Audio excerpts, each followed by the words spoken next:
Hello all. Let's see. Who's here? Andrea, Zanka, Castle. Welcome. Welcome. Thanks for joining. Oh, wait. Almost forgot my mic again. Alright. That down, and I think all the volumes are up and working and everything else. I'll just check. There we go. Yep, all good. How's everybody doing? How's your week been? All that stuff. Hello Richard, thanks for joining. I just need to shut down a load of stuff here, which is not shutting down. Let me just do this and this.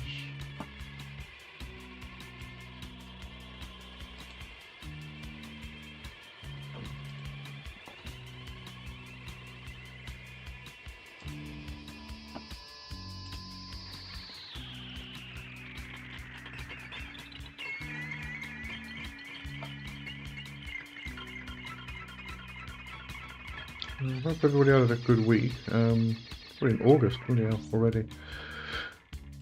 It's going to be December again soon. We're going to be doing New Year stuff and whatnot. Divs, hello Divs.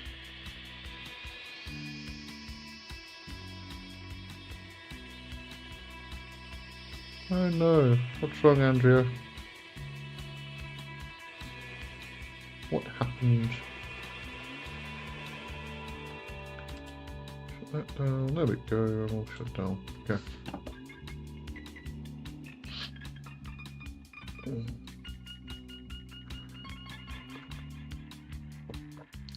Right. Any particular topic anybody wants to talk about this week? We go over here.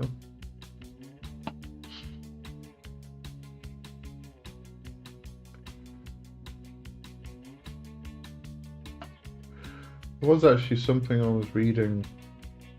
I'm going to be doing a review of the book at the end of the month. It's Lee Morgan's Standing and Not Falling, and brilliant book.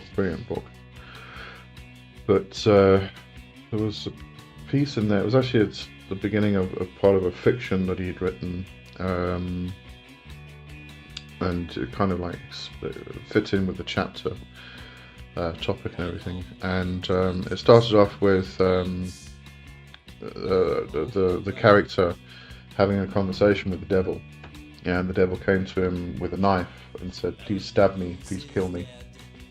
And the guy's like, "No, I don't want to do that. I don't want to kill you." And he said, "No, you have to. I want you to. It made me very happy because you've trapped me." And this guy was very confused. Why did you say that I trapped you?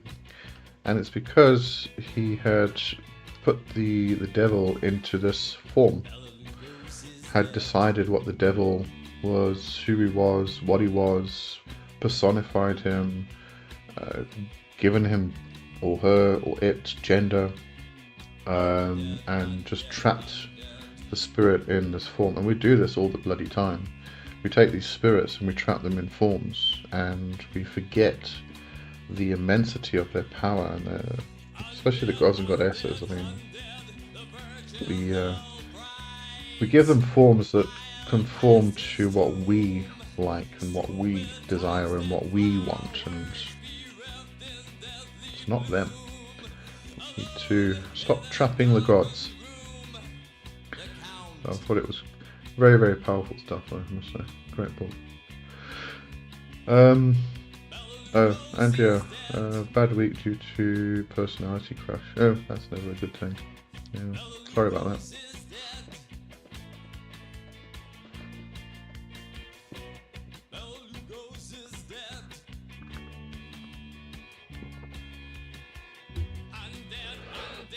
Castle, re-travelling the tree, then enjoying it, learning more about myself and doing shadow work and working with Santa Muerte and Tezcatlipoca.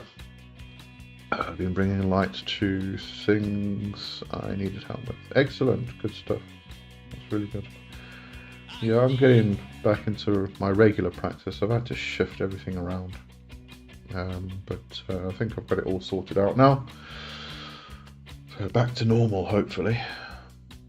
Andrea sounds interesting. Yeah, it is. I mean, it's Lee Morgan. If you can get hold of a Lee Morgan book, brilliant. And actually check what he has available in terms of books at the moment, because he writes fiction as well.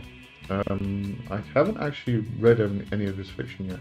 I know I started one of the books a while back, and then I just got distracted with something else, which I do all the time. But his writing style is amazing. A Deed Without a Name, brilliant book. I'm reading Standing and Not Falling. Sounds of Infinity. I can't remember if that's a fiction or not. Hold on, let me find out.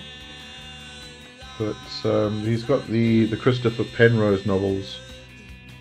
Let's see, there's in that series there's Wooing the Echo, which is book 1. The Bones Would Do is book 2. Fire in the Skin is book 3.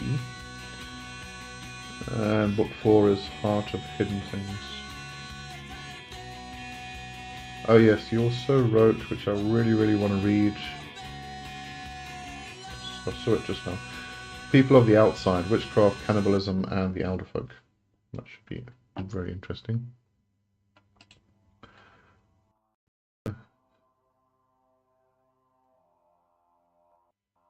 Oh, Sounds of Infinity is non-fiction. It's about good folk, also known as the hidden people or fairies, governed a dominion marginal to humanity, inhabiting shadows, mists, dreams, and the forsaken places of nature. For the greater part of history, their influence has been characterized by malignance, threat, and harassment of human society, etc., etc., etc. That's the one I wanted to read, about the good folk, yeah. So there we go. Really good stuff. Yes, we had some. This is the Bauhaus. No, this is the dark and gothic playlist. So you got some Bauhaus, some Killing Joke, some Susie, some Cure, and it looks like it's updated with some new stuff. There's Moonspell, Blutengel, Micah, some Peter Murphy, Sisters. Hopefully it's a good one today. Castle, how is Lee doing? I am actually doing okay.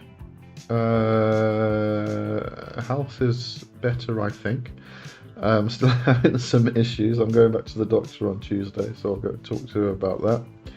But yeah, it's nothing serious.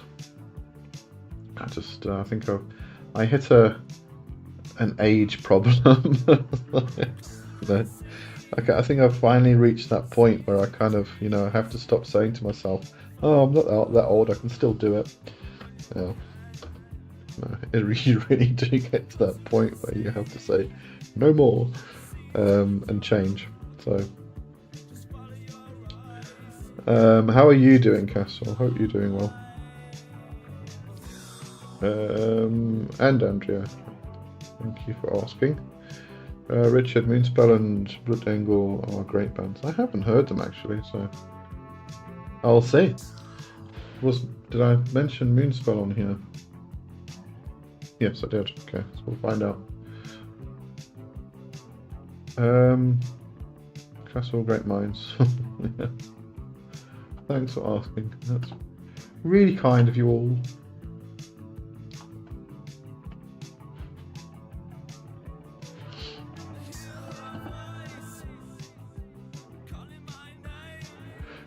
Richard, so you're reaching the age where your body says don't do that again. Kind of, yeah. It's been coming for a long time. But it really has gone to that point where it's like, nope, sorry. This ain't happening. over here. I can see it better.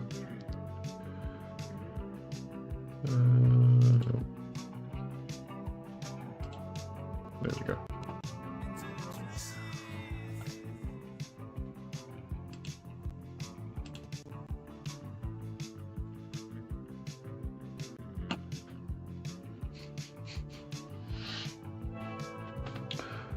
Castle, doing well. Went down to one job and enjoying my work and my magical work as of now. Doors are reopening for me and I'm ready for the change or transformation coming. Good stuff, yeah.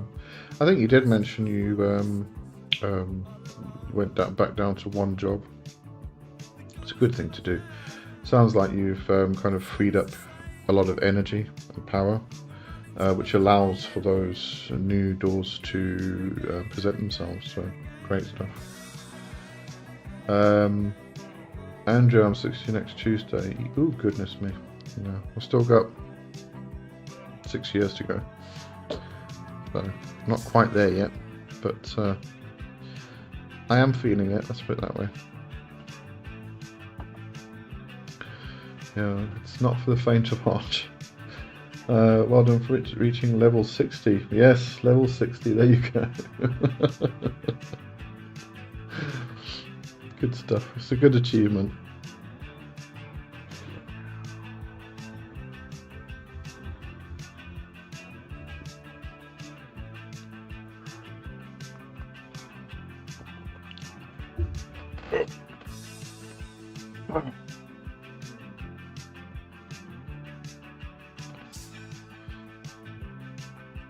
Andrea, I'm getting my chronon.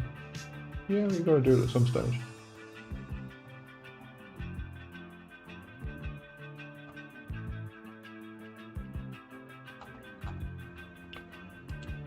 Alright, let's see, what can we talk about? I did do the plant magic video this past week about candle magic for the Broke Witch. If anybody's got any questions about that. I mean, really it's about, you don't need all of the expensive tools and all of this. I actually remember years ago, a long time ago, it's still Yahoo Groups era, somebody was, again, I mean, this is, I mean, the idea that we need all these expensive things to put on our altar is definitely not a new thing. And somebody was asking about that, saying they don't have the money to go and spend on, you know, getting an athame and a wand and all this stuff. And I said to them, you don't need to. You've got everything you need right here. You are the altar. You are the tools. You know, you can point your fingers and you've got an athame that can direct energy. You've got a heart center that you can becomes the altar candle. You don't need all these big expensive things. So, you know, just doing candle magic, just a birthday candle out the drawer. Works just as well.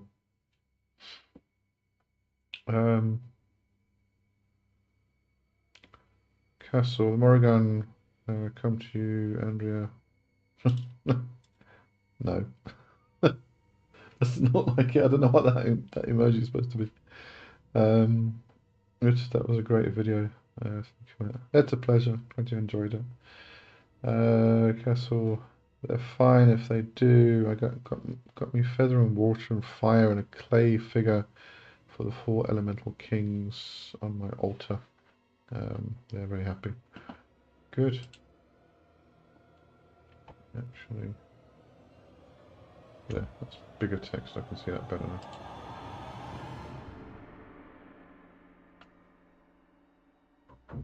Who's this? Robin Carolan. Oh, this is from the Nosferatu album soundtrack.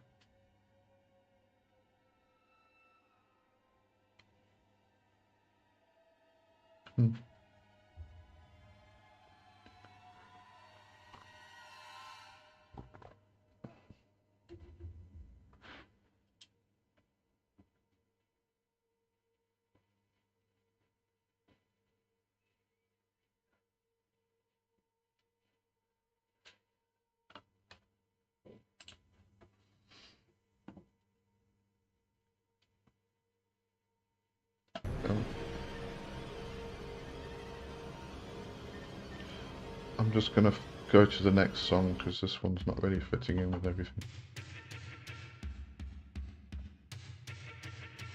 There we go. Incubus Succubus 2. Buy.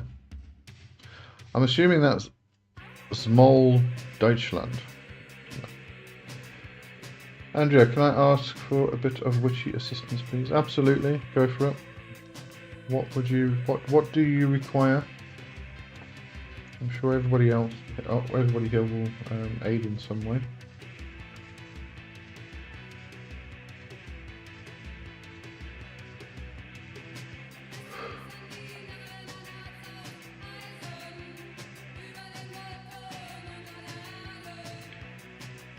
They are good, yeah.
Okay, still waiting for Andrea.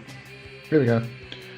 Rescued a pony last week, but major stress from livery. Is it livery or livery? Stable's owner. Okay. So I know you're limited with characters in the chat.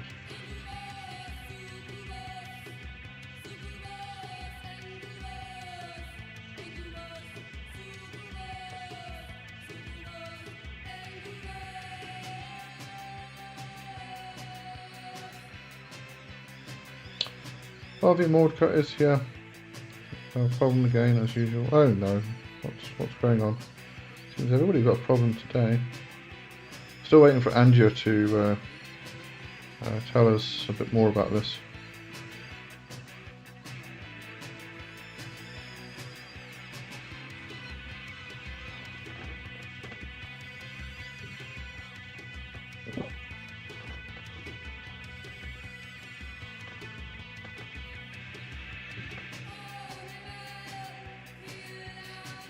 She doesn't realise, right?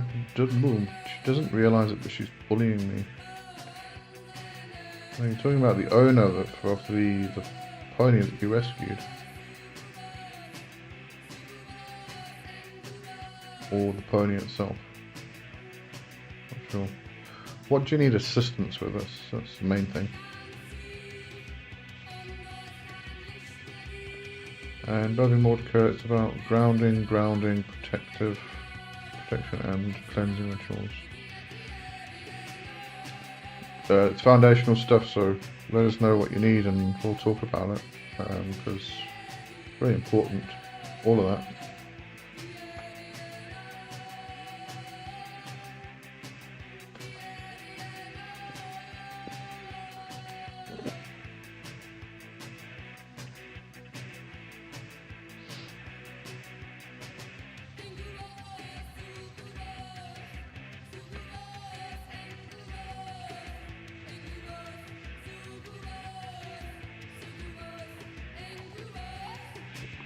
Oh, and Andrea, I assume that this is the person you have the personality clash with.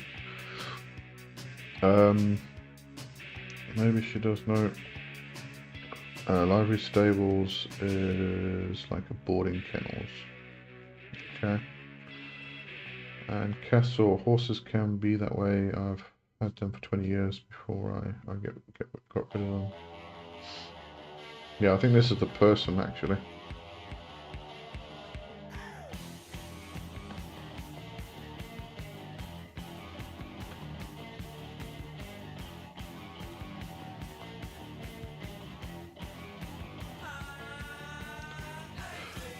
For people who don't have their own land.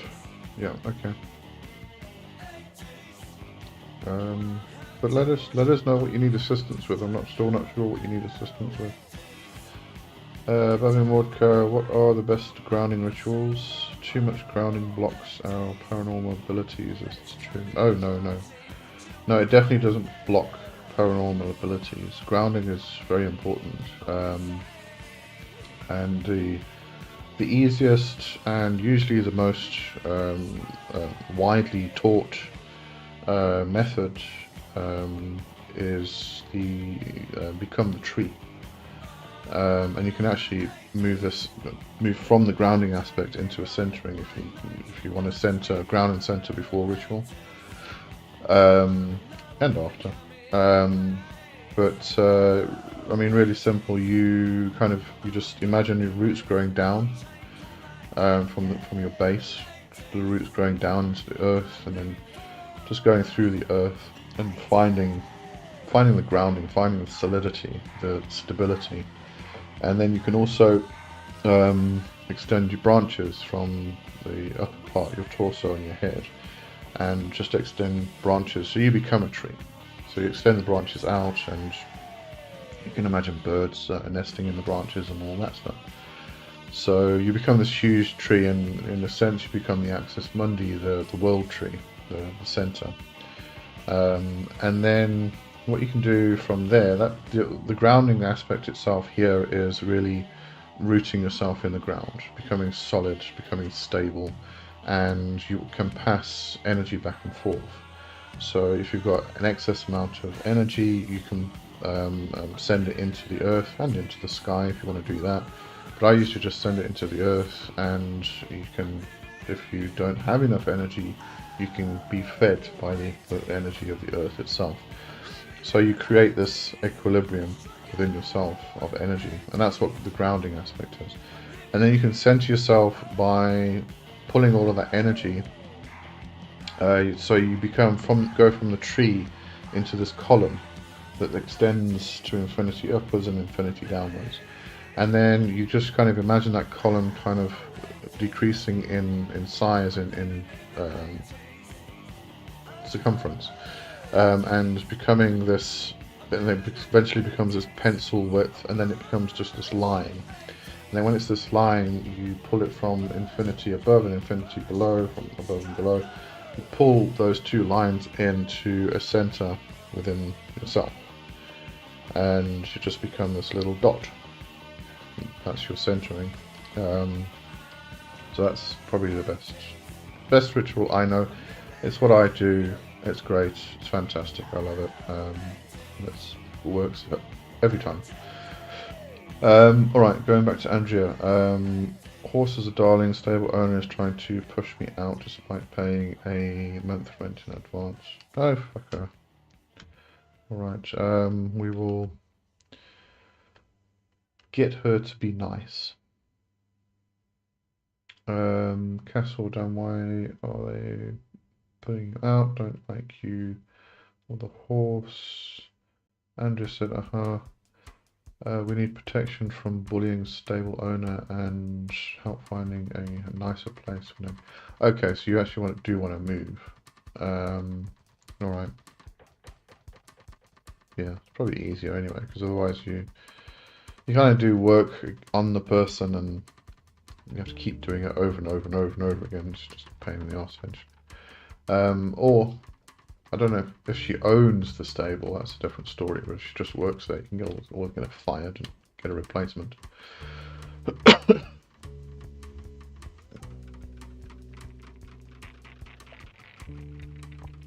you go, everybody's got homework now.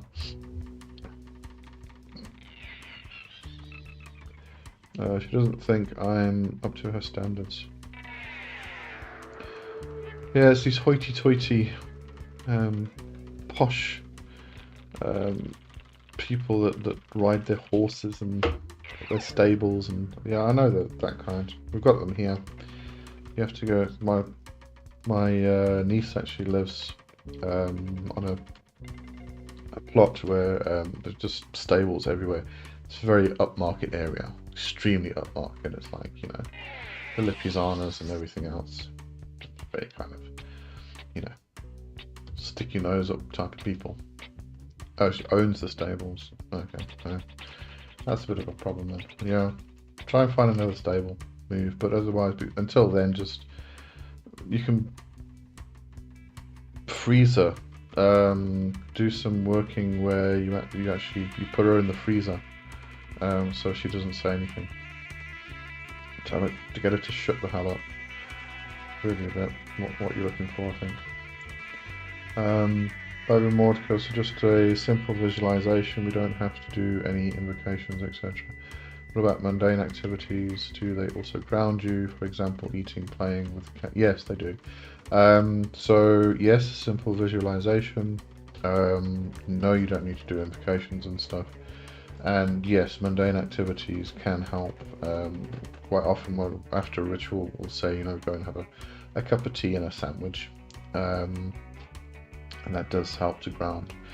But especially after a ritual, if you have been drawing in a lot of energy and you haven't expelled it all, or expended it all within the working itself, then actually sending that energy into the earth really does help. It's quick as well. And then go and have your cup of tea and eat, and just get yourself centered or grounded and centered again, really, yeah, back into the mundane.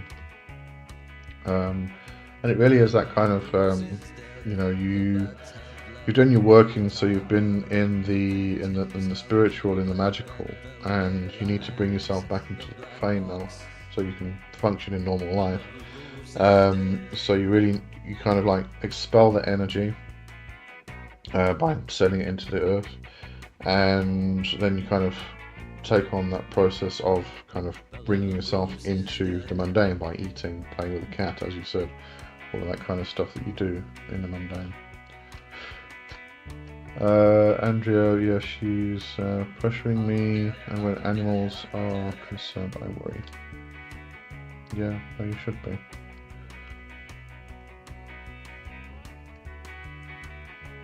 Yeah, I don't like people like that. I mean, as you said, you've paid month's rent in advance. Just stuff it up her arse. But at least we have Bauhaus. You got that. Do a voodoo doll, Andrea, with her. Yep. Yeah, well, I don't like calling them voodoo dolls because voodoo very rarely use them, actually. Poppet. I prefer Poppet myself.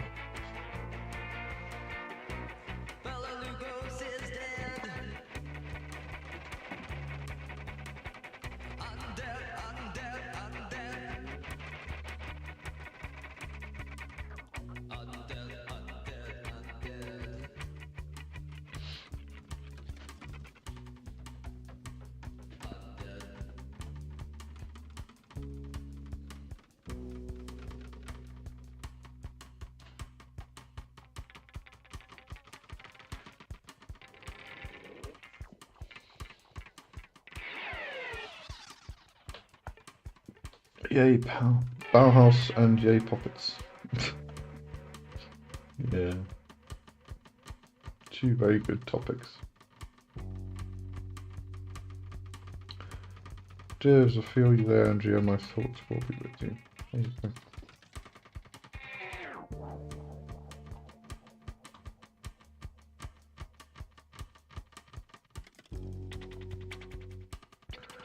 Right, what we doing? Come on. Let's see what we're doing. We told everybody what's coming up this week. The Mind. Hello, The Mind. How are you? Thanks for joining.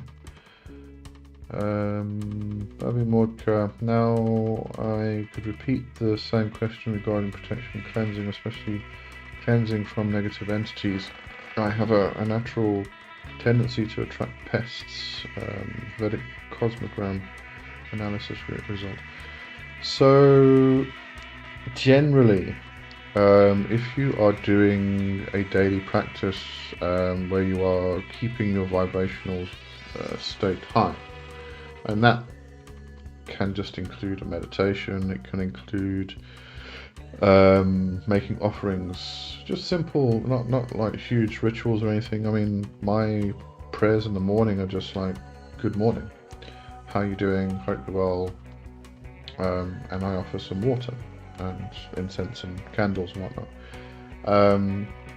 It's not huge, not something big, but daily. I just do that daily, and you keep connecting with the vibrational state of the various deities that you may be in contact with and creating relationships with, and through that you kind of resonate at their frequency, so you're keeping your vibrational state high, which means that if your vibrational state's up here and the parasites are down here, they can't get up here, so they can't get you, they can't stick to you, they can't do anything. They're actually repelled by your vibrational state. And this is one of the reasons we do banishing rites, is to actually elevate our vibrational state. You know, in the LBRP we call on the angelic names and things like that.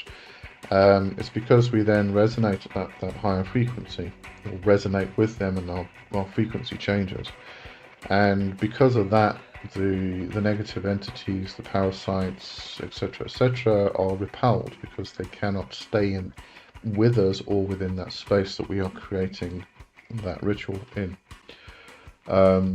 So all of those things generally are what you need. So a daily practice.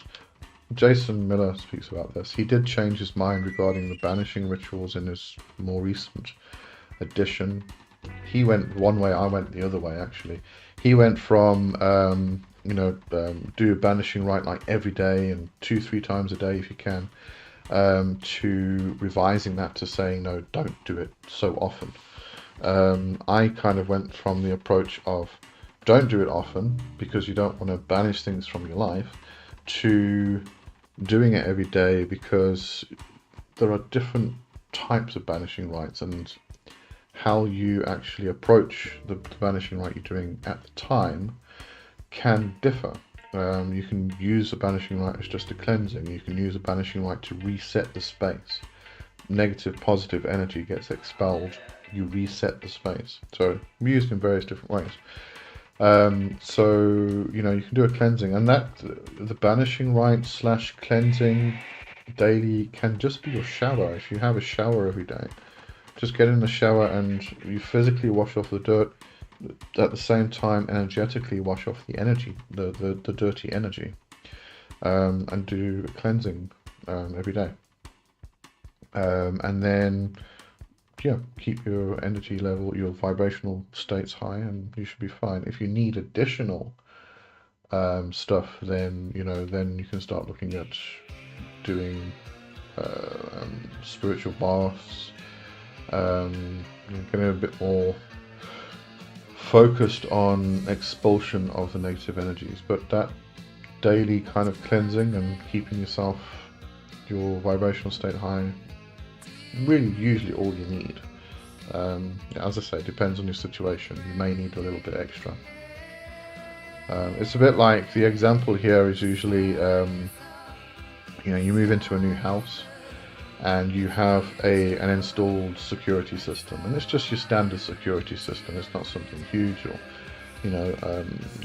just a keypad with sensors and door and window sensors and all that stuff. So it's your normal security system, but you're not going to move into a house and all of a sudden put up turrets on the 4 corners of your property with sniper rifles or people with sniper rifles checking, and like barbed wire fences and floodlights. You're not going to do all that because you don't need it. So you just have your standard protection. Then at that times when you do need it, somebody breaks into the house, then you let out the dogs type of thing. So it's really kind of the thing you're looking for. Richard said, Andrea, you could also make a puppet of the pony and give it positive input. That should help it. That's a good idea, actually.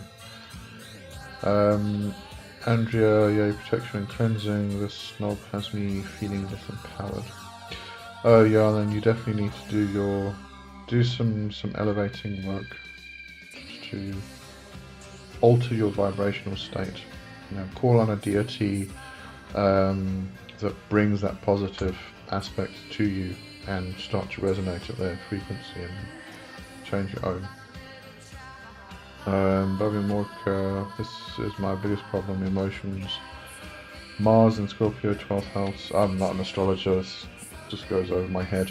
Self-destructive tendencies. Everything Chiron in 1st house equals pain and spiritual ancestral wounds. That's okay, I mean, you know, you're aware of it, therefore you can actually do the work to counter that. So, you know.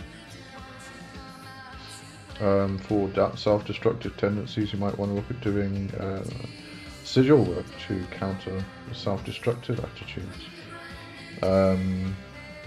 The ancestral wounds, you can do some ancestral healing, you know, through various journey work, or what's the term that I found in the Anglo-Saxon stuff today? Fairy forth, I think it was. But yeah, I mean, as long as you're aware of it, this is why we do magic and divination and things like that, and astrology, is to become aware of what needs to be adjusted or changed or enhanced or decreased or what have you, you know, and we become aware of it, and then we can actually do stuff to help. You know, all of these tools available to us. I think the biggest problem is, even though we have all these tools available to us, we usually end up using them to help other people, and we forget about ourselves all the time. No.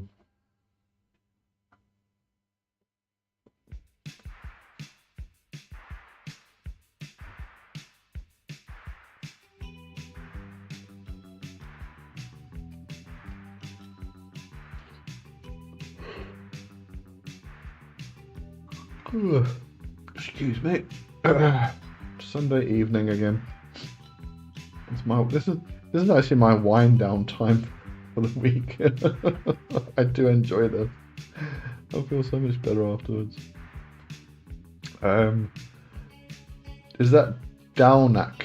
I'm going to say Downak. Just let me know if that's a bad pronunciation or not. You said what demons can communicate with magicians in dreams. Sometimes it happens to me. It is horrifying but very insightful. Can I initiate the contact myself in dreams? What books to read? Something short and novice to read, please. And you also said Punk Magic is a great topic. Looking forward to free up my time to practice it. So yeah, any spirits, daemons, gods, goddess, whatever. You can, if you are a dreamer, it's a great way to actually communicate with them. And what you can do is do dream incubation, which is, as you're going to sleep, hold that intention in mind. You want to talk to X, Y, and Z. And then go into your dreams and see if you can actually make it come about. So dream incubation's a very good way to do that. You can do sigil work. You can actually, you're mentioning daemons, so they'll probably have seals, sigils. So you can actually, if they also have an N, that also helps. You can put the seal under your pillow or under your bed, usually underneath your head area. And then as you're falling asleep, you can repeat the N, so it keeps that specific spirit in your mind as you are moving into that hypnagogic state and then into sleep itself. And that should help to, call on the spirit for your dreams, and then you can have a chat in your dreams. As I said, if you are a dreamer, someone like me, I battle to dream, so it doesn't work that well for me. I've had to find other methods to actually communicate with the spirits. But if you do dream a lot, and especially if you have regular lucid dreams, fantastic way to do it.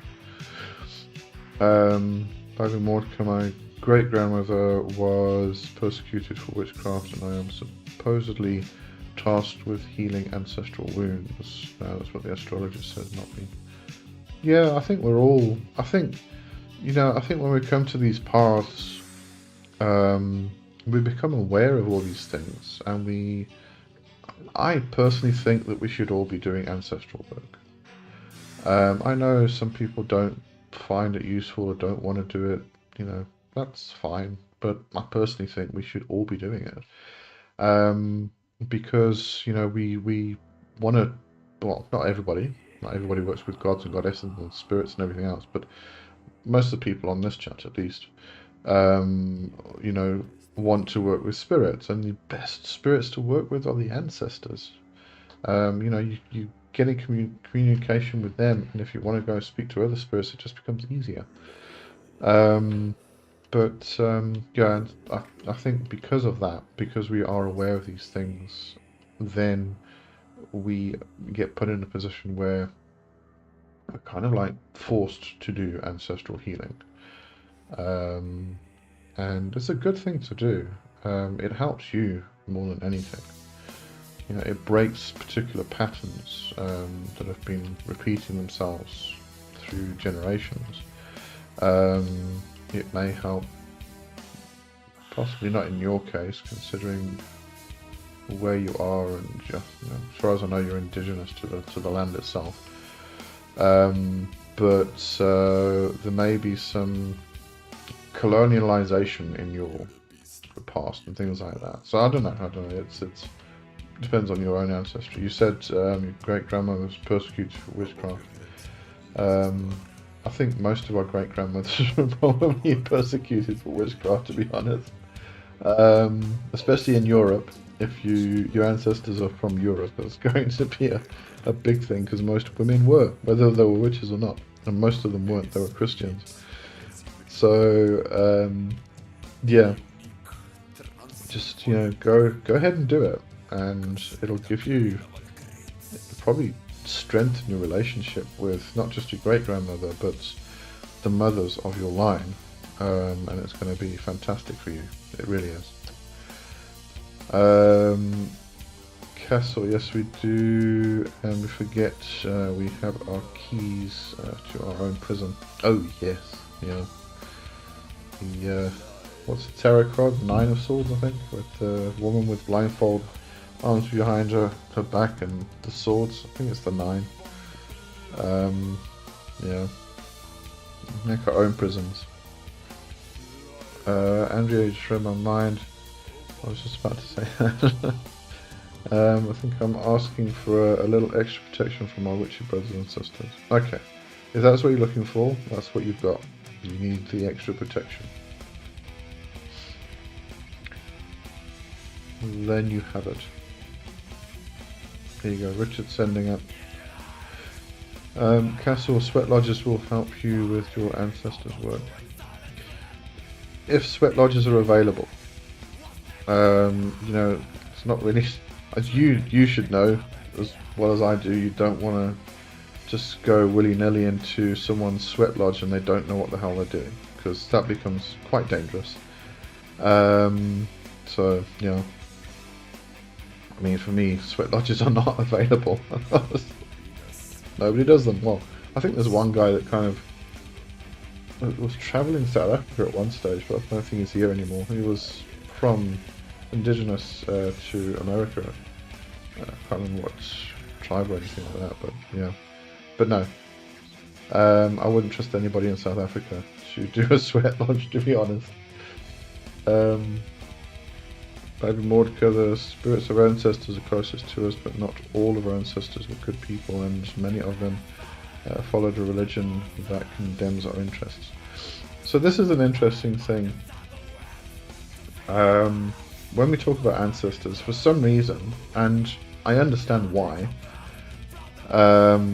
people think that it's blood relatives, and it's not at all. It's not blood relatives. It can be, you know, there's no reason why it can't be blood relatives. But your ancestors are the people who made an impression in your life. So these are teachers. These are people. This can even be somebody you read, someone's books you read, who is now dead, and you really, really admired them, and they actually made such an impact. Their writing made such an impact on your life that it changed something in your life. That becomes your ancestor. I was actually reading this today in Alaric Albertson's book about the ancestors, and it's really true. I mean, they are the people that changed our lives, and I kind of like to think of it as the extended family, the family you choose that you're not given. So you decide who your ancestors want to be, and yeah, sure, there are going to be people in your own bloodline that were not nice people.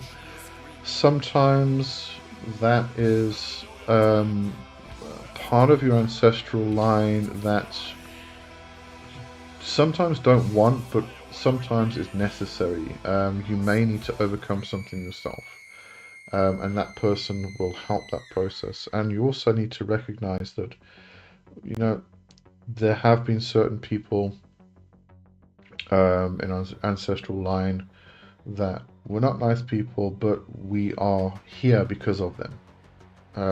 They made us who we are today. And on some certain level, when they might not be nice people, kind of owe them a thanks for that. So it's a bit of a tricky situation sometimes, but really the ancestors are the people, the family you choose. It's just probably the easiest way to put it. And regarding religion, when somebody dies, everything changes. Their entire perspective changes, and sometimes it might take a while, but you'll find that, you know, if they were kind of like a raging Christian or something during life, after they die, they all of a sudden have a completely different viewpoint of what's going on in the cosmos, and that changes their perspective entirely. And you might find that it might take a while, but at some point, like if it's like your grandmother or your great-grandmother or something like that, by that time they've probably changed their minds. So getting in communication with them, talking to them, you might find them actually very different people. Sure, you did say here, what if one of my grandmothers was a nun and saw me dabbling in the occult? Will probably support you, to be honest with you. Especially if they were a nun, because Catholic faith is actually very ritualistic and very occult based. So you know, it's I think we have these perceptions and these concepts that we kind of hold in our minds. You know, this person was this, and therefore they're going to be that in death, and it becomes very, very different. So it's sometimes worth getting in contact with these people, these ancestors, and finding out who they are now, rather than assuming you know who they were because you knew who and what they were in life. It becomes very different, actually. Do bear that in mind. It's not a simple cut and dry thing with the ancestors. It really isn't. Castle said devil card. No, it wasn't a devil card. I'm thinking, right, I'll find it now. Devil card is the binding one. I'm talking about the prison, because it's well, specifically in the Rider-Waite, it's where she's got the swords all around her and she's blindfolded and hands behind her back, but really she can just release her hands and take the blindfold off, but she doesn't. She keeps herself imprisoned, and that's what we tend to do often. Let me just see if it's... oh no, it wasn't Nine of Swords. Hang on, let me find out which one it was. No, it wasn't that one. I'll get it eventually. It's one of these numbers. There we go, 8 of Swords. Ta-da! Yeah, that one. Go and have a look at the card. It's very. I I think that depiction, the symbolism in that card is amazing. Castle, why you break free of your mainstream religion? Oops. I think you just flying by. Bobby Mordecai, will summon her spirit and she will haunt me. It's okay, you can do a banishing. I'm not religious. And Castle, really on the Sweat Lodge. There is a man named Howard Badhand that runs a great lodge in Sundance in France and Arizona and the res. Yeah. I said there was some guy traveling South Africa at some point. This was years back, and he was doing sweat lodges, and I think he was doing ayahuasca as well. Yeah, him I would have actually gone and done some stuff with, but I didn't. But yeah, no longer here, as far as I know. Andrea Terry Pratchett, I've decided he's an ancestor of ours. Oh, absolutely. Absolutely. Yes. I would agree completely there.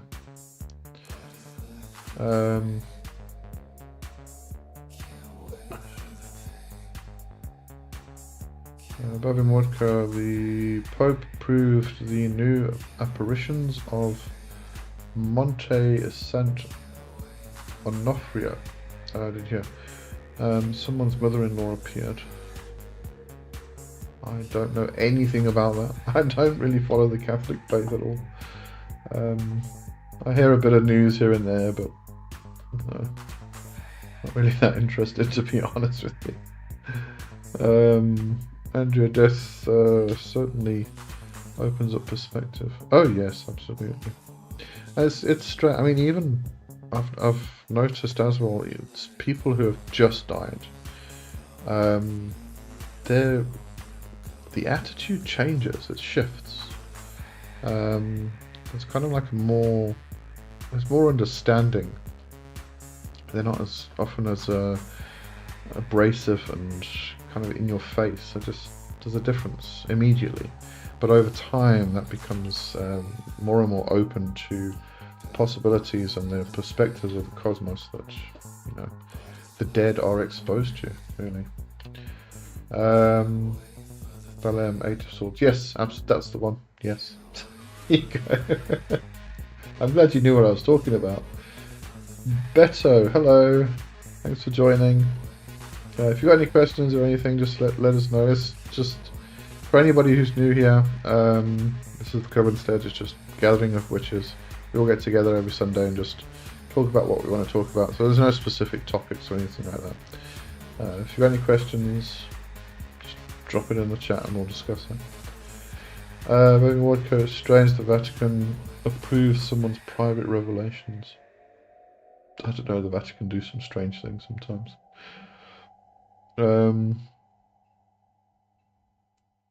Castle, I just need to close this because it keeps making bing bongs in my ear. Castle, yeah, it does when you die, wonderful experience, but coming back is a letdown. Yeah, I don't know about that. Kind of. I mean, yeah, it's a pain in the arse to be alive, but at the same time, it's fantastic. It's wonderful. I was actually watching. Oh, I've forgotten his name now. Shit, he's a cosmologist or astronomer, or I'm not sure, scientist of some kind. And he was talking about. He was on a talk show, and he had a picture of part of the universe that was beyond the Milky Way, and this was a little like he said. If we were to look at the moon, this is like a portion of the picture itself was like a portion of the size of the moon as we can see it, right? And it was just like tens of thousands of galaxies. I mean, we're in one galaxy, the Milky Way, There's tens of thousands of galaxies just in this one tiny little speck of the universe. And it's kind of humbling to think, you know, the size of the universe, and we're here, these carbon-based bodies. Yeah, they're shit. I mean, the design wasn't very good, actually, but still. Yeah, we're just like, and we have this consciousness, and we can move and talk and breathe and all these things that we take for granted, and it's just, I don't know, I think it's fantastic being alive, to be honest with you. Pain in the ass, but at the same time really cool.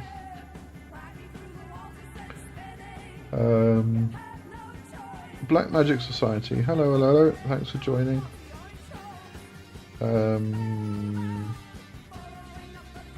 Andrea Castle, yep, but it is a blessing as well, funny, isn't it? Yep. It's the paradox of witchcraft, paradox of being alive. Mordecai, I don't know if death will change anything in me, since after falling asleep I lose consciousness and don't know that I exist. How can I be sure that after death I won't be an equally unconscious ghost? I have no idea.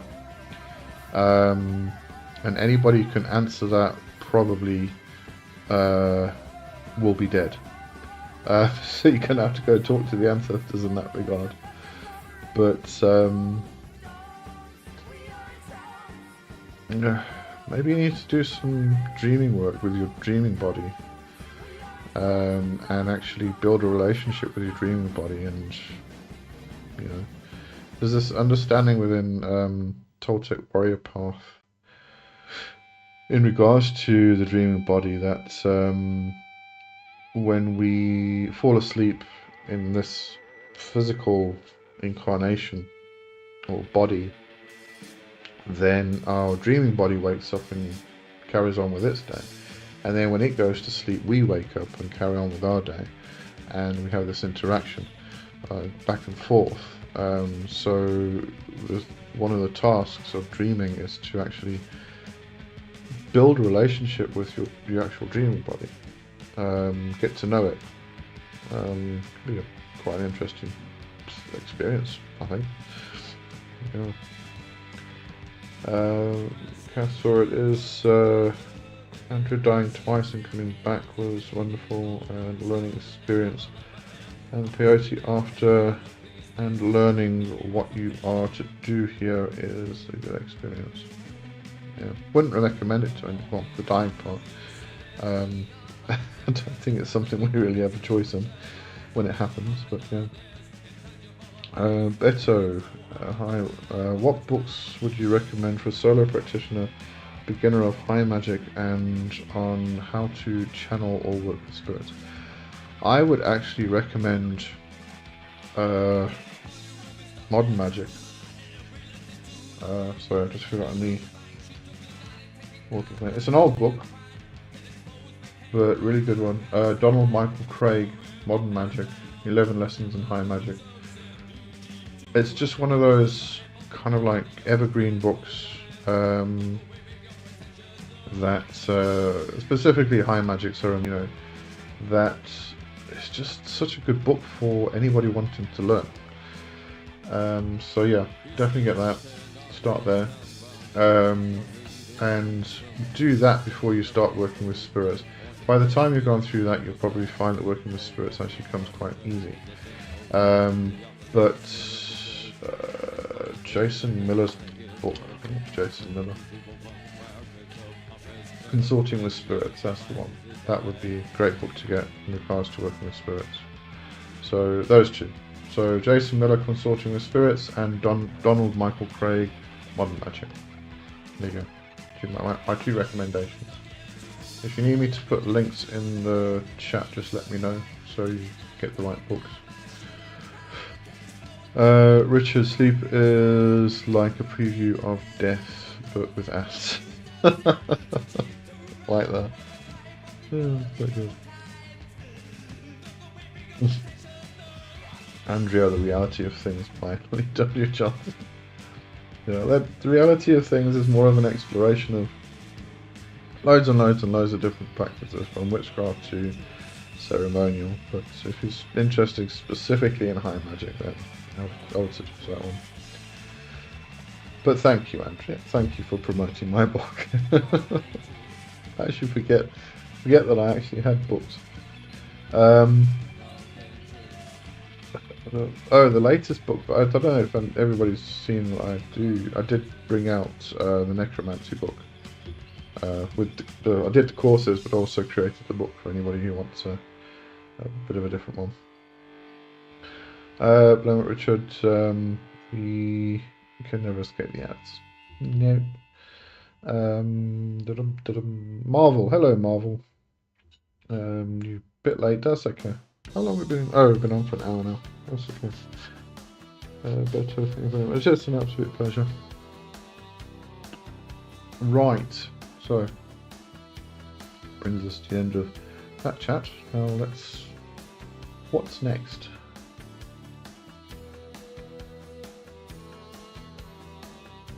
Bloody hell. I just saw the price of that modern magic book on some of the South African sites. That's crazy. Curious to know how much it is though. Yeah, I'm good, thank you. I'm very good today. 849 rand. I wish I still had my old copy. Anyway. Andrea, Black Magic Society, I've just been asking for a little extra protection for my rescue pony and myself from snobby stable owner. Yeah, snobby, bitchy, arsehole stable owner.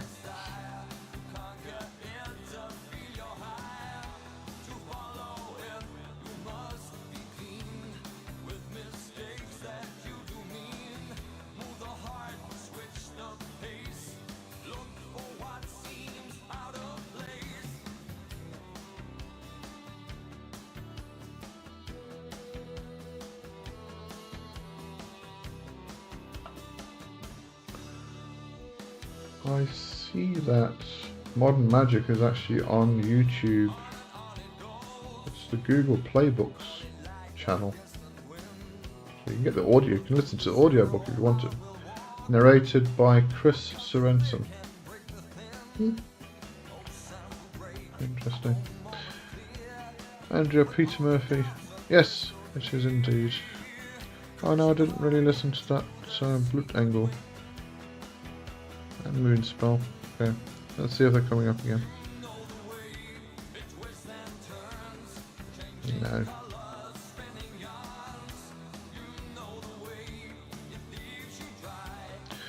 We do have some Incubus Succubus coming up for Richard, because I know he likes that band.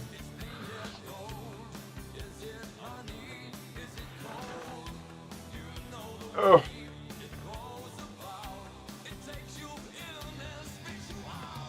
Finish this now.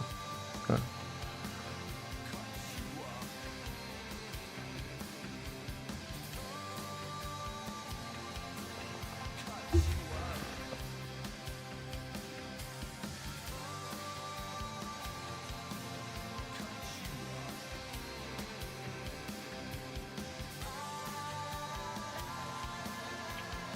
Yay.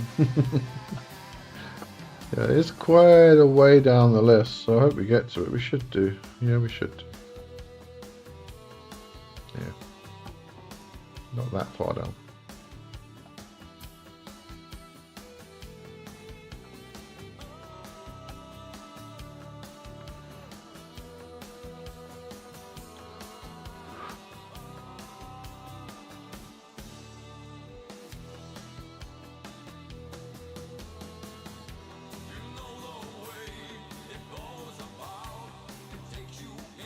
Old Donald Michael Craig is now. Oh, he's dead. Oh my goodness. Didn't know he died. Died in 2014. You learn something every day.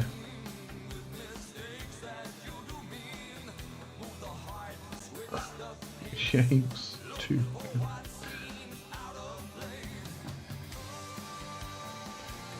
He was a good guy, Donald Michael Craig. I did like him. I remember we when it was myself and a friend of mine was actually reading Modern Magic, and we were working through it together. And because it's written in the Northern Hemisphere, it moves in the direction of the sun.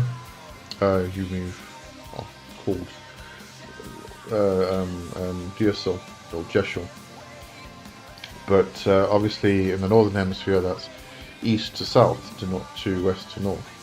And we just cottoned onto the concept that, you know, if you're moving with the sun in the southern hemisphere, it's the opposite direction.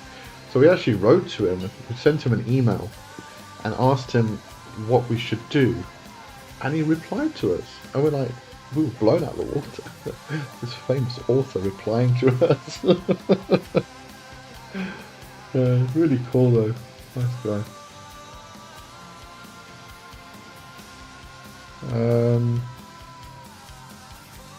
Briggan, hello Briggan. Modern Magic, that's how I started. Yeah, brilliant book, really is. Excellent. Andrea Richard, yes, keeps improving.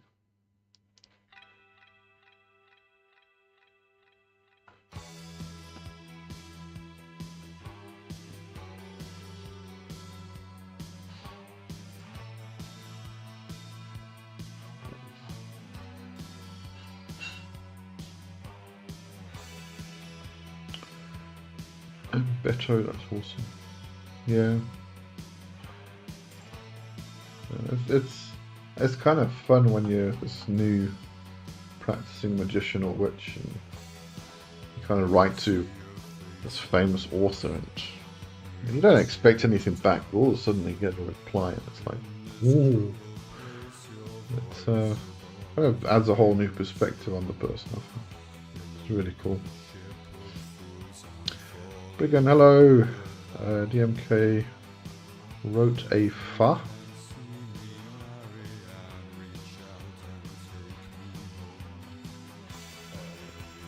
I assume you press the send button before you finish that. So I'm like, no, it's fine. No problem. Castle Israel, Regardie, and Robert Bruce Psychic Self-Defense books are good for beginners too. Yeah, I agree. Israel Regardie is brilliant. For beginner, might be a little bit too intense. That's why Modern Magic is just presented so easily that it's just a great introduction for anybody trying to get into high magic. But then after that, yes, definitely Israel Regardie if you want Golden Dawn specific stuff. Yeah, so go down that route, and I forget how the bloody name. Chick. What's his name? Cicero or something. Yes, Chick Cicero.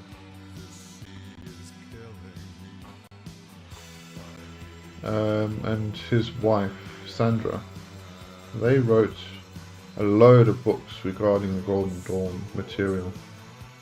Actually, I think they actually republished a lot of the books, the older books. Can't remember now. But yeah, Israel Regardie and Chick Cicero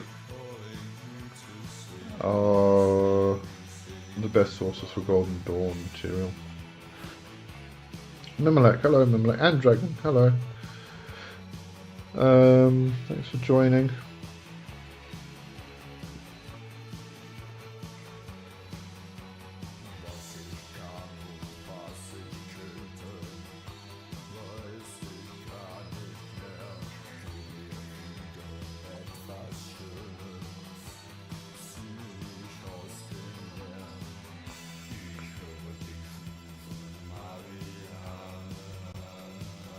I'm looking at pictures of the Ciceros. It looks a bit disturbing. He's very old and she's very young. Not sure what went on there. And I mean, like, big difference. Oh, that's Charles Chick. I don't know. Anyway. Irrelevant. Brigand DMK wrote a novel called The Resurrection Murders. Worth a read. Gets a bit saucy too. My typing user not to be signed. That's okay. Andrea, you've had a crown this whole time. What are you talking about? Let's see. Michael Craig. I've been looking for some good, occult fiction.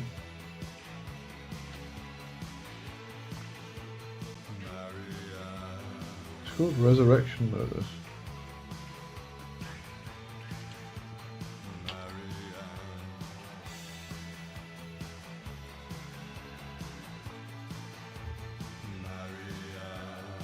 Oh, there we go.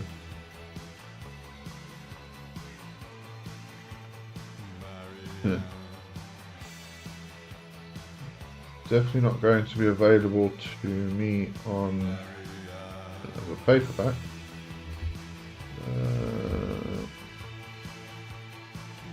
It's on Everand. Who knows? You just noticed.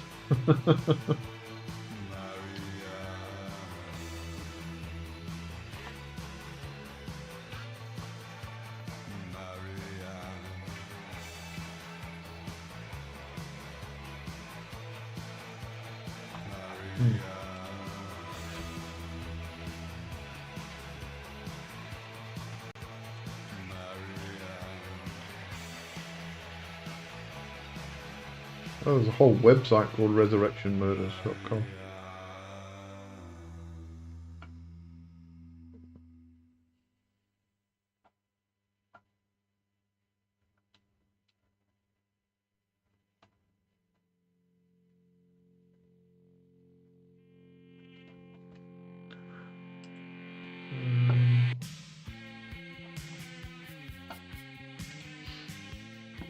Well, nobody's talking. I'm just going to go look for my book.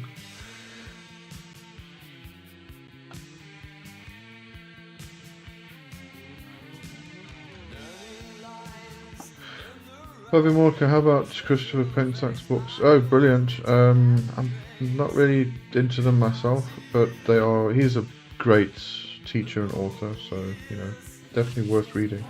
Yeah. Not my cup of tea, but you know, it's more Wicca based, so. But he is great, very, very good.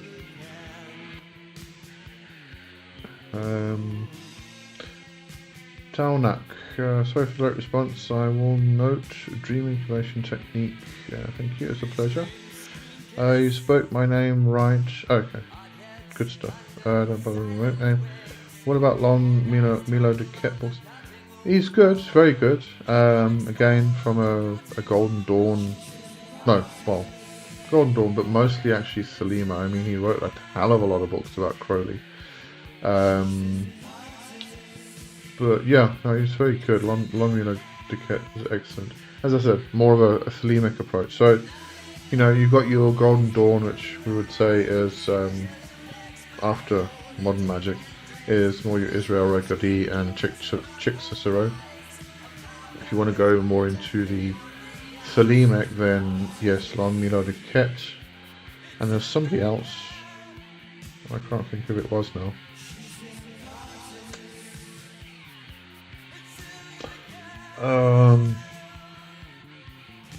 I did a review of one of his books. I cannot think of his name, and it came up today actually. It'll probably come to me just now.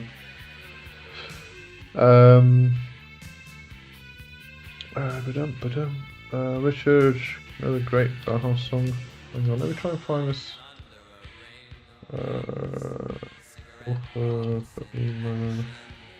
What the hell is his name?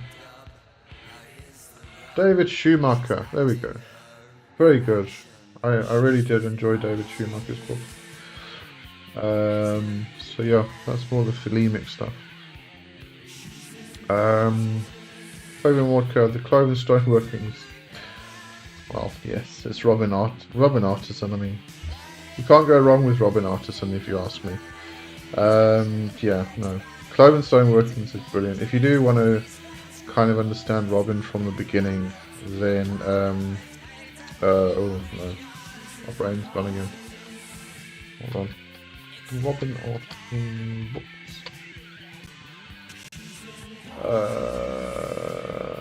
The Witching Way of the Hollow Shelf. There you go. If you are actually interested in the very, very early Robin contribution, before he even became an author, go onto my website. I'll put the link in the description. Go onto my website and go through. God, I can't think. Hold on. It's on my bloody website. I can't even remember the name of it. Meadows of Alfheim. That's it. I remembered. I'm gonna put the link in the chat. There's a note from me and there's a note from Robin there. This was my introduction to traditional witchcraft, and it got me hooked. And I really did appreciate what Robin put together on this website originally. And this was 25 years ago. I used to recommend this website to everybody who was interested in learning what traditional witchcraft is about. And then at some point, he kind of put it here and there on like Angel Fire and all these different free websites and or platforms. And then eventually it disappeared. But I'd actually downloaded it, because back then, I mean, you know, we had home internet and stuff like that, but it wasn't the easiest thing to come by. So I used to, at lunchtime, I used to get onto the one computer that connected to the internet, and I used to go and read through the Meadows of Alfheim, and I downloaded it in PDF, because then I could take it home, and I had like a really old Windows 95 computer at the time. It was barely even going, but it worked.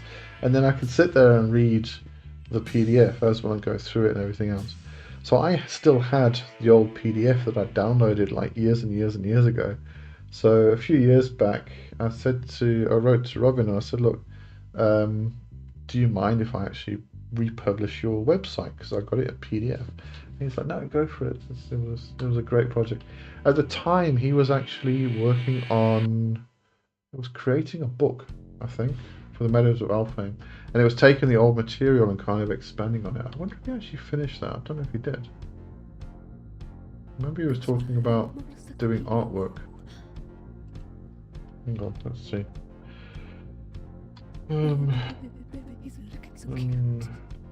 Meadows.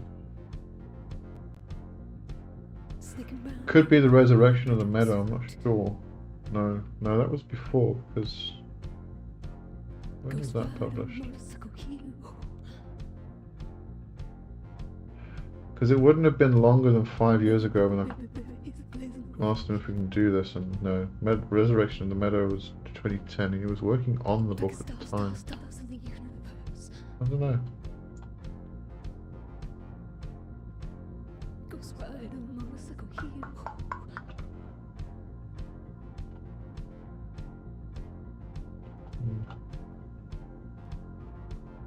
No, it doesn't look like he finished it. Might still be working on it, I don't know. Yeah, no, anyway. Go check out Meadows of Alfheim. It's brilliant. Brilliant, absolutely brilliant. So I'm kind of interested in Taoist magic. Well, I don't know anything about Taoist magic myself.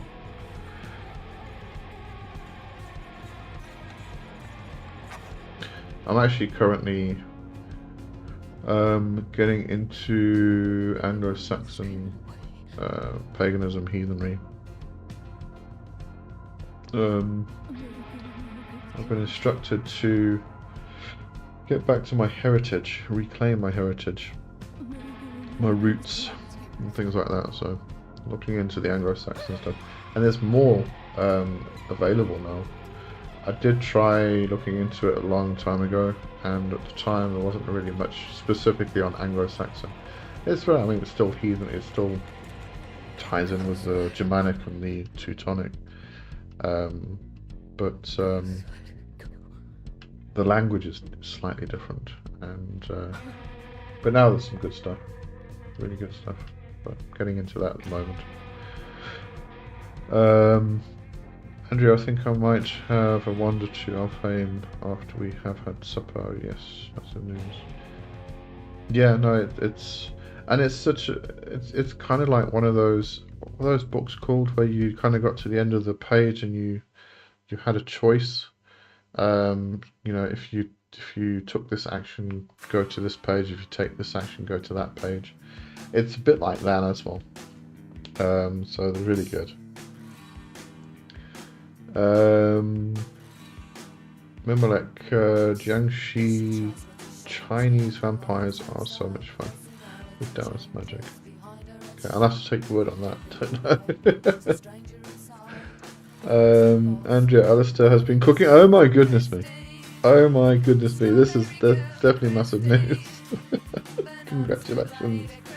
I bet he's enjoying it as well. I love cooking. I think it's brilliant. It's very alchemical. Bavin Modka, The Devil's Dozen 13 craft writes that the old one seems sexy to me. It's a good book. All of Gemma Gary's books they're really good. I mean, they're obviously focused on Cornish craft, so you get very kind of like focused into the specific region and the cunning folk, but they're really good.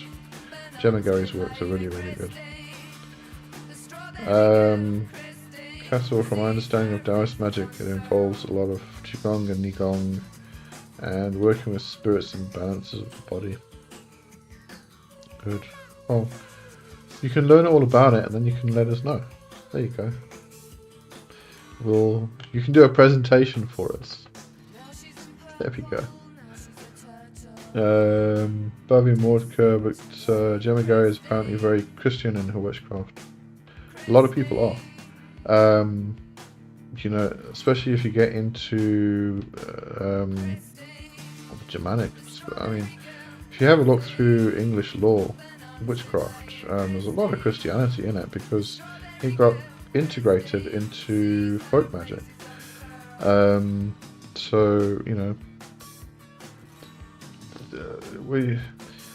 I think what we have to do is kind of recognize that Christianity became part of folklore and folk magic.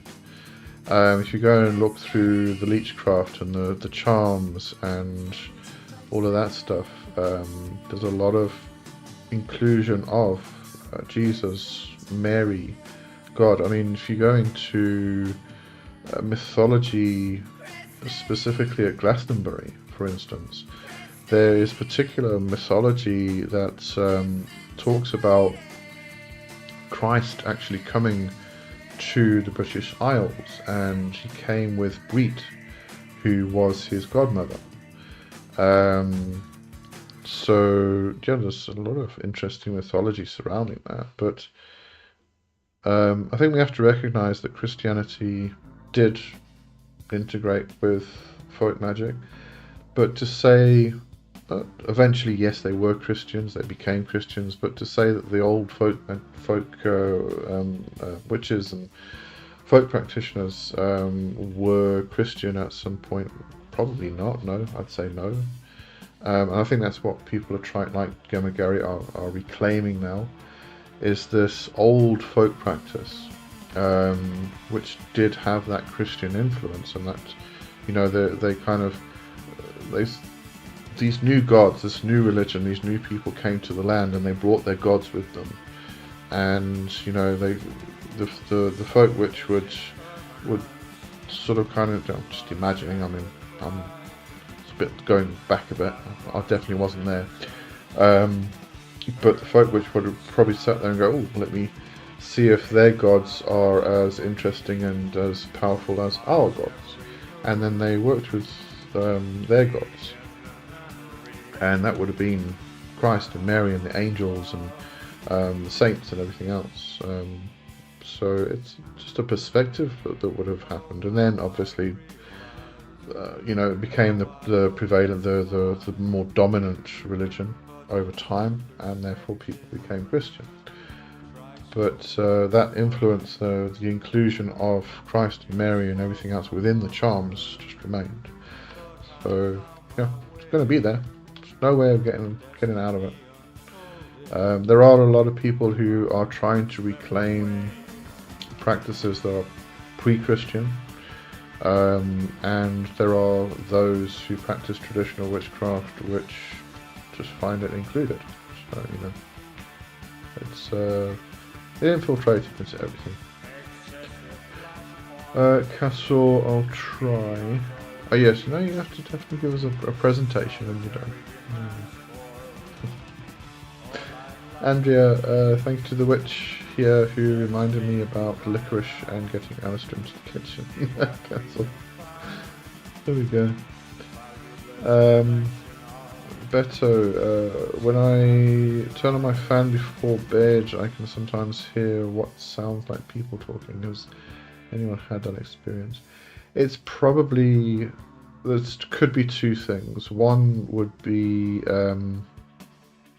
the sound that get the vibrations that come through the fan, and it can sometimes sound like particular things. But what could be happening as well, as you're falling asleep, you go into a hypnagogic state, which is that place between sleeping and awake, and people often experience visions and usually faces. We receive faces within the hypnagogic state. If you are practicing magic and stuff, and you are actually specifically practicing, you know, trying to hold the hypnagogic state, what you tend to find is that it becomes other things, different visions, visions about other, you know, not just faces. It's all different things, and eventually, and occasionally, it's not all the time, but occasionally you might pick up a voice, and I kind of think of it as it almost sounds like you're tuning into like a spirit radio or something, and they're talking to each other. You just pick up like a fragment, like a couple words here and there, and it just makes absolutely no sense. But they're very clear kind of words. But it's during that, it's going into sleep that happens. So pretty cool. Brigand, you pretty much had to be Christian back then if you didn't want to be accused of being a witch, and we all know what that could lead to. Yeah, but even if you were a Christian, you know, your neighbour didn't like you, so they would scream witch, witch, and you get persecuted. If you were a woman and a landowner, too powerful for the patriarchy, and so you got persecuted for that as well. It was a horrible time. It was just men being fucking arseholes, like they still are, but no, the patriarchy was just a pain in everybody's arse. But yeah. But I mean, most of the people that were persecuted were burnt, hung, drowned, whichever country they were in. They were mostly Christians. They just, you know, had neighbours that didn't like them, so they screamed witch and you got persecuted. Yeah, it's bloody horrible. Andrea, it was you who mentioned licorice.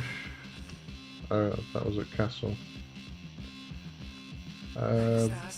Brigand, Andrea, yes, I get that with fans too. Oh, was it Andrea? No, it was Better at asking. Yes, there we go. Bavimorka, thanks for your answer. Recommend some music that you probably don't know, especially the video. Eliza Rickman, Pretty Little Head. And Tara Rice, Panorama. Okay. We'll give it a listen to and then we'll come back to this one. Oh wait, we're waiting for Incubus, Succubus for Richard. Okay. So I'll note these down, hold on. Let me grab them. I'll put them somewhere. And if we don't get it to this week, don't get to it this week, then we'll play them next week. Yeah, and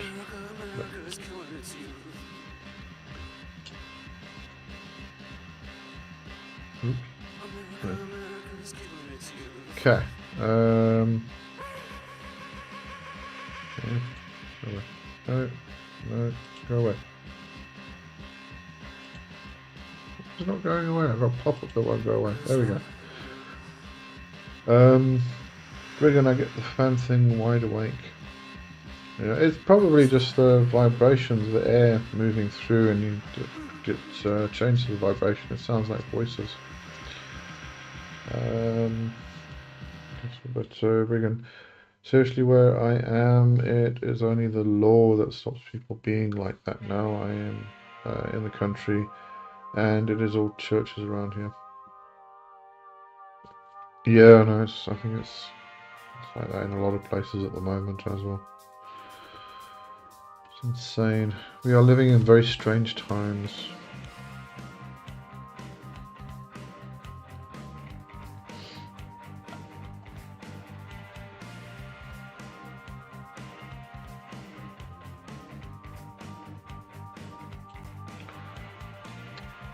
Curious about that book that Robin was writing. He said he was writing with a friend. See if I can go into my chat or something.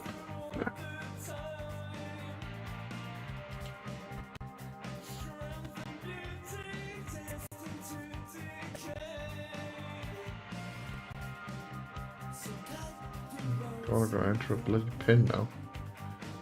1, 2, 3, 4, 5, 6 numbers.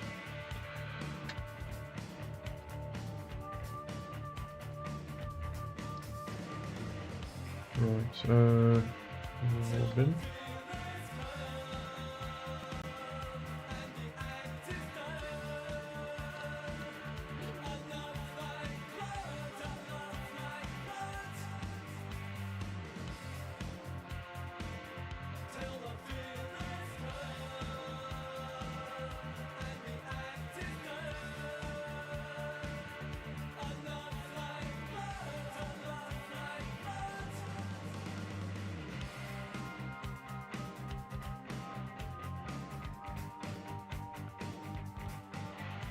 I think it was somebody else who was doing it for him.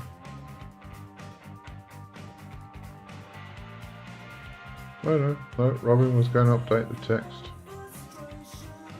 But there's no title, so I don't know what it was called.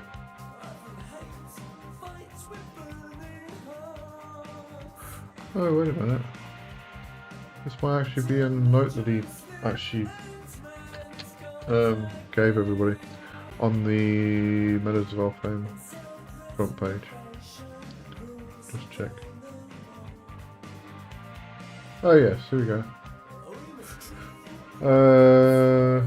He did say, my friend and ally James Falk, one of the first people to wander through the Meadows of Elfame after it was created, has the same kind of love for it as our friend Lee Johnson. Mr. Falk, I believe, has begun the long process of collecting original works of art to publish Meadows of Elfame as a book.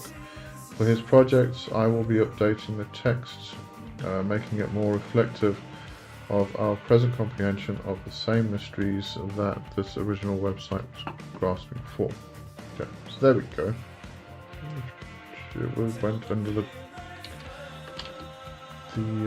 name of James Falk. I'll have a look, see if I can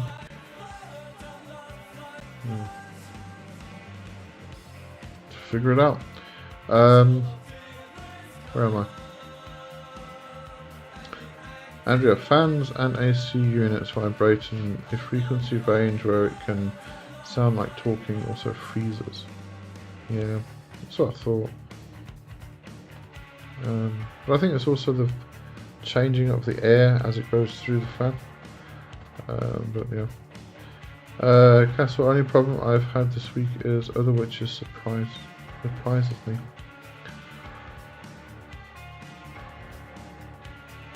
Oh, you've had a problem from other witches which surprises you. No, witch wars have always been a thing. Brigham, I've noticed it getting worse since things are getting worse economically for the country. People are getting scared and looking for scapegoats. Oh yeah, I know. I assume you're in America. It's just a whole ball of shit that's going on there. James, hello James. So I'm late. Got carried away with the housework. How's it going? I think we're all good. Talking about various different authors and stuff.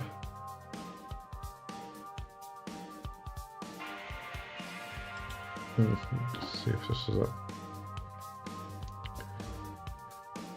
Andrea Brigham Free.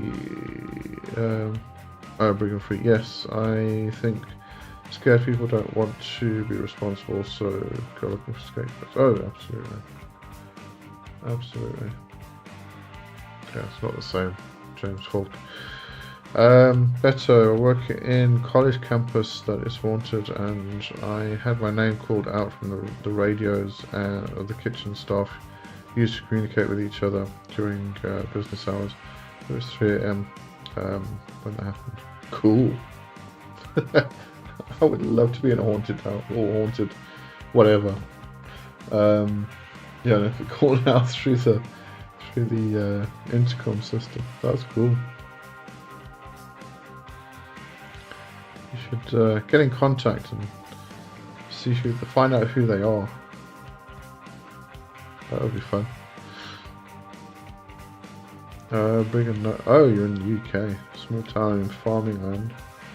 It's not like the 21st century at all. That's cool. I like that. Yeah.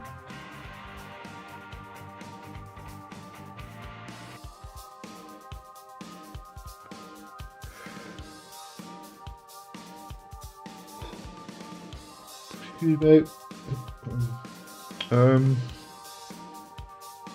Castle UK is having a lot of problems. Pray for. Oh yeah, it is. It's going through a lot of shit as well. Bigots and fascists and everything else. Okay, I don't know where this book was, or went, or what happened to it. Don't know if it got finished. Can't find any information on it. There we go.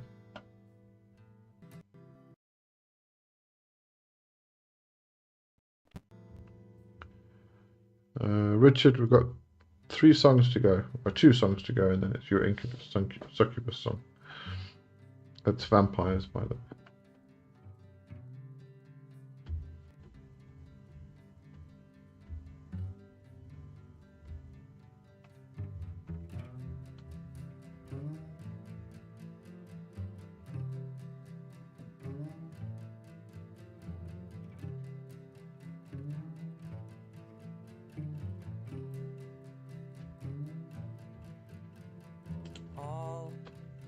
Ever wanted was everything. All we ever got was cold. Get up, eat jelly. Andrew, sad but true, UK isn't a nice place to be at the moment. Sorry about that.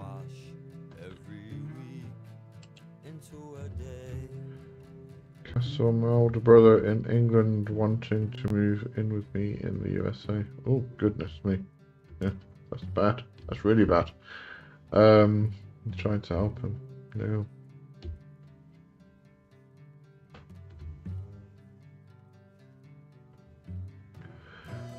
Lim, hello. Speaking of succubus, what would a positive intimate encounter in lucid astral be termed?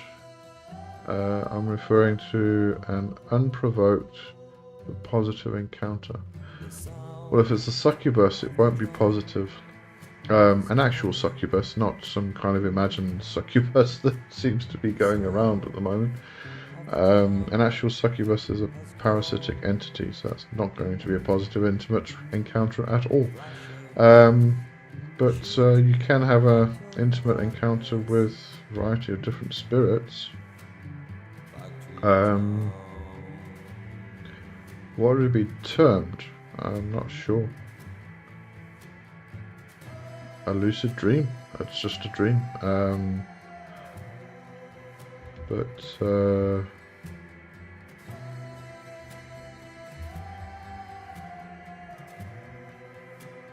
I'm not sure. I feel like I'm missing something in your question there.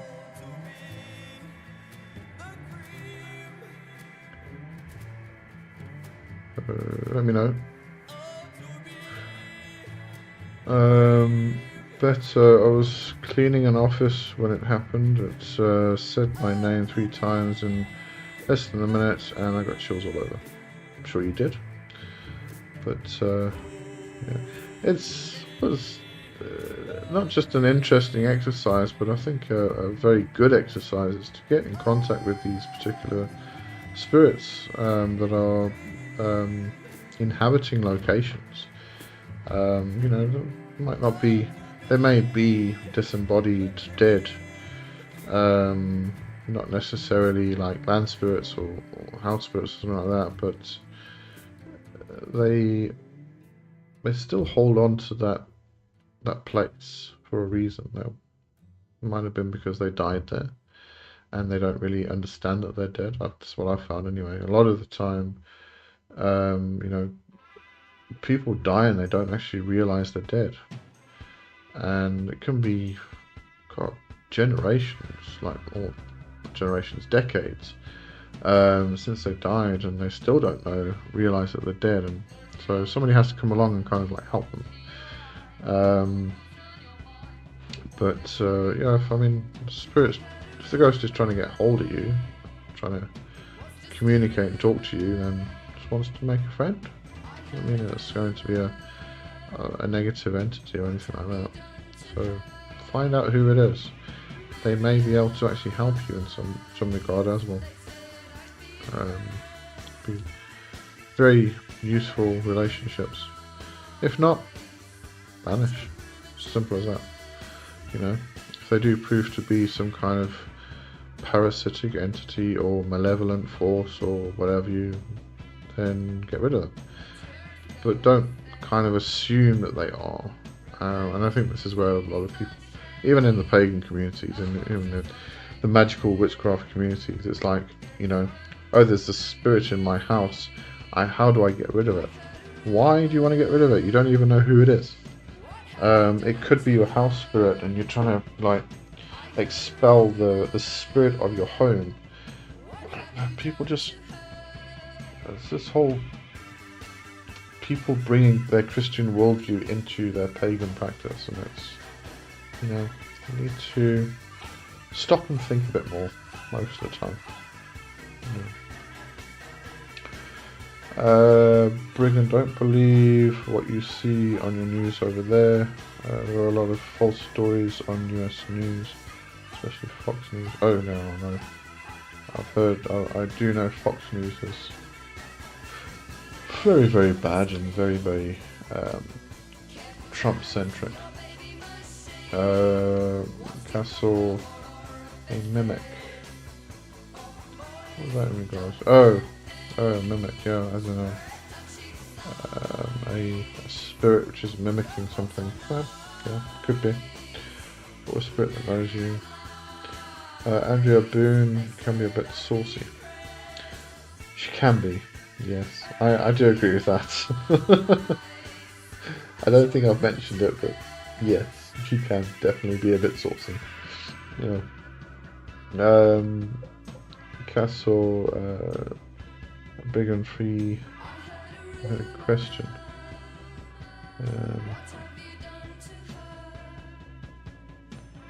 I'm starting to lose the plot again. I do that every week. Andrea, that's part of my work here, helping new spirits out. Yep, yeah, it's a very responsible job. You said my house spirit is such a welcoming, warm hug. Good. Glad you in contact with your house spirit. Oh, it's Richard's song now. Hope you're still awake.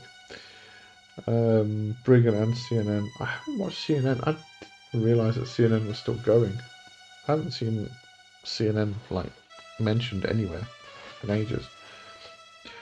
Castle and the house spirits are very nice. Besides the guards of the house. Yeah, but that's actually the thing that I think a lot of us need to realize is, you know, we talk about protection magic and stuff like that, and when it comes to your home, the first thing you should do is get a hold of your house spirit, because you know that's the first thing you're going to do is protect the house. And if you can get in good relationships with the house spirit, then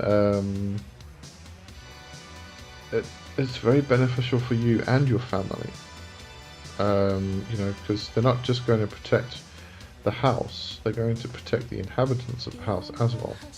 But if they don't like you, they're going to make it horrible for you to stay there.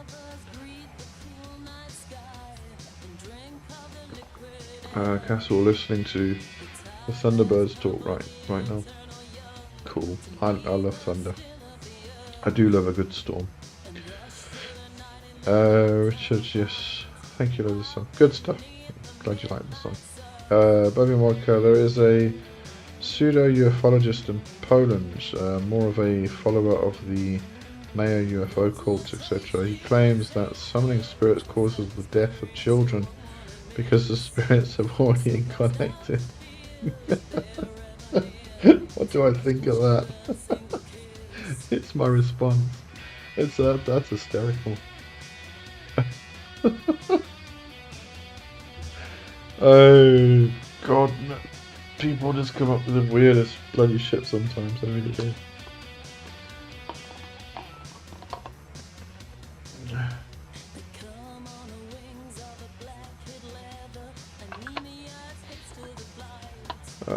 Castle, I did right away when I came to the new house and gave it offerings and everything. Yeah. I think it's a necessary thing. Brigham, I didn't used to believe in house spirits, so I gave it a try. Say goodnight to each room and say thanks. Since then I've noticed stuff goes on if I leave the house a mess. Yeah. One of my favourite stories, specifically with the house spirit, that's happened years ago. But I needed to clean the kitchen. I just wasn't feeling like it, so I'll go and watch some TV. And I couldn't find the remote, and I had to get the remote to turn the TV on because it's the only way I could turn the TV on. So I was looking everywhere for the remote in the lounge.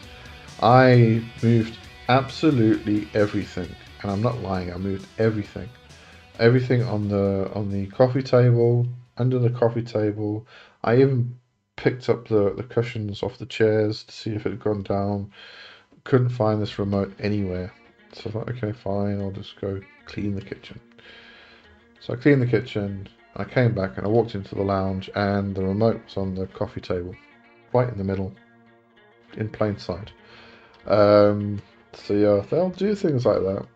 They do like, not, I wouldn't say a like spotless house. I mean, you don't have to be like spotless, but at least like tidy up, you know. Don't leave a mess and things like that. They do like a tidy house. So because it's if you think about it, I mean, yes, there are there is certain law that says that the house spirit is called in, and it's usually a brownie or some kind of fairy. So it's called in and inhabits the house. But I do have a belief that when a house is built, when a building is built, it generates an energy and a power that creates a spirit inside the house. Just as when our body is formed in the womb, the soul comes in, the spirit comes in, and inhabits that structure. So I think the same thing happens when a house is built. So in a sense, I mean, especially if you view it from an animistic perspective, the house is the body, the physical body of the spirit. So, you know, if you go around and just leave a mess everywhere, it's not very respectful to the house itself and to the spirit house. So, you know, I think I want to do like a tidy home. Divs, will a new house have... Oh yeah, yeah. That's exactly what I was just talking about. I think when a building is created, when it's formed, when the skeleton is put together, and then the blood and the muscles and the skin is then put onto the house. There's a spirit that gets created. There's an energy that gets generated, and while that process is going on, and that creates this animistic aspect of the house itself.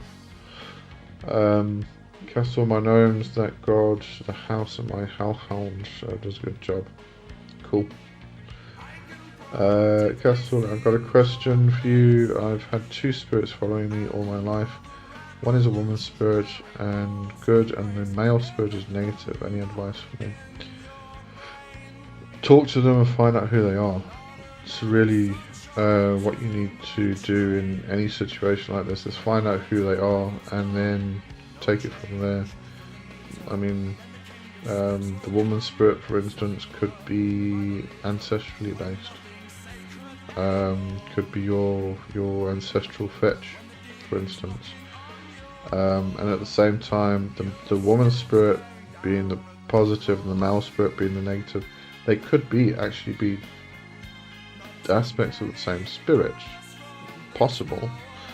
I mean, the spirit world's not like cut and dry, and we can fit everything into nice little neat little categories and boxes.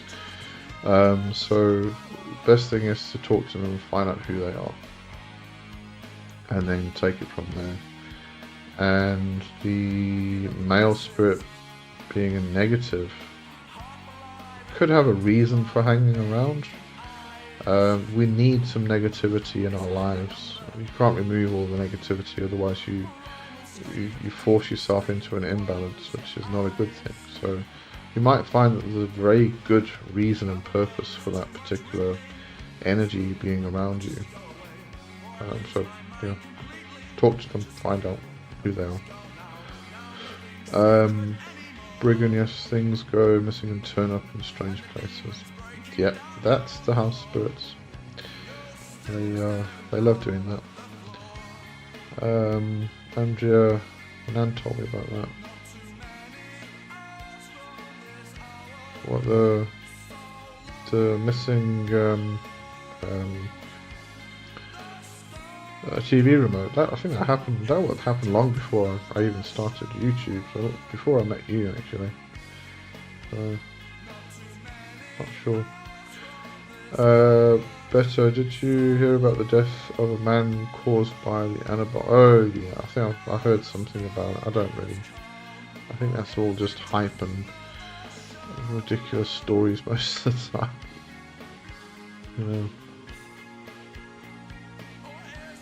Paul, hello Paul.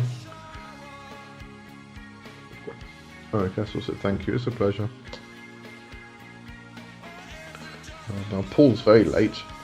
I'm going to start bringing tonight, today's Covenstead to an end, I think. Anybody's got any questions they desperately need to ask, get them in quick. Paul, I was the first like. Really? Thank you. Thank you very much.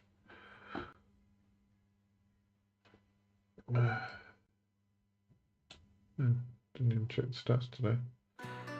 We had a good turnout.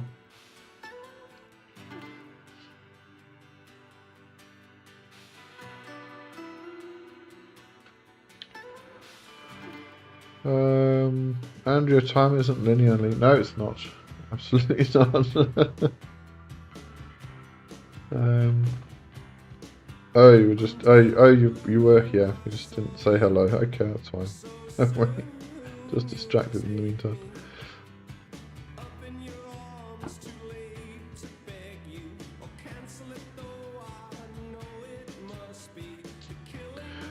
I remember this song. I was 16, and we'd gone to England because my grandmother was dying, So we flew back to England, and I remember I bought, this was on tape, on cassette tape. I bought this album. What else did I buy? I bought a Jean-Michel Jarre. I think I bought Sex Pistols. I can't remember now. There was a few vinyls, and then this. I remember this Echo and the Bunnymen on cassette. Feeling very nostalgic today. What can I say? Andrea, thank you, Lee, and everyone for encouragement and support. It's an absolute pleasure.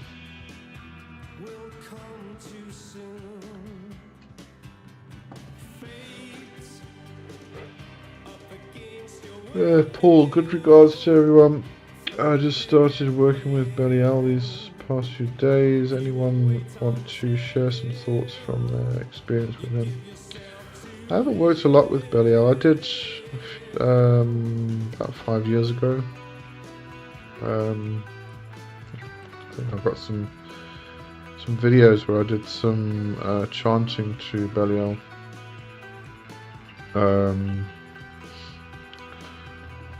Interesting spirit, elemental king of earth. I kind of see Belial as more the kind of blacksmith entity, but didn't really work that closely with Belial though myself, so don't know. Paul, sorry for dragging this. If you mean no, don't worry about it. I'm just slowly bringing it to an end. That's okay. Thanks for the stream, Lee, and Andrea will send good vibes your way. Hope it all works out. I'm sure it will. Yeah, I'm sure it will. Eventually. It's just pain to go through though.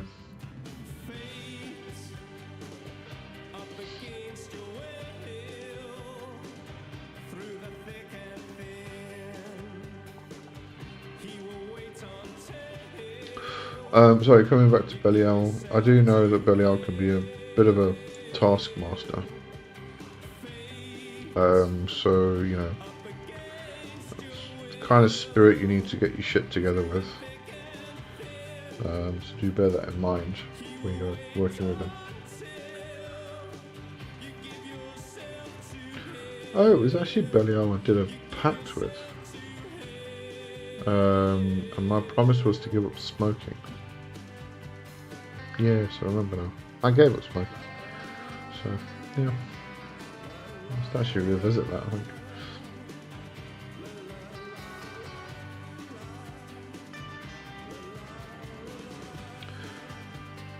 Richard at Andrea, if the lady breaks an ankle, that was me. Sorry, it wasn't intentional. The thought just happened.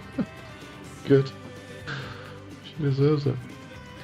Beto, thanks for your time. Have a good day, night. I have to get some sleep. Yeah, me too. I'm going to go wind down now and then go to bed, I think. Alright. So, that's it for today, I think. And hopefully see everybody next week. Have a good week. And I'll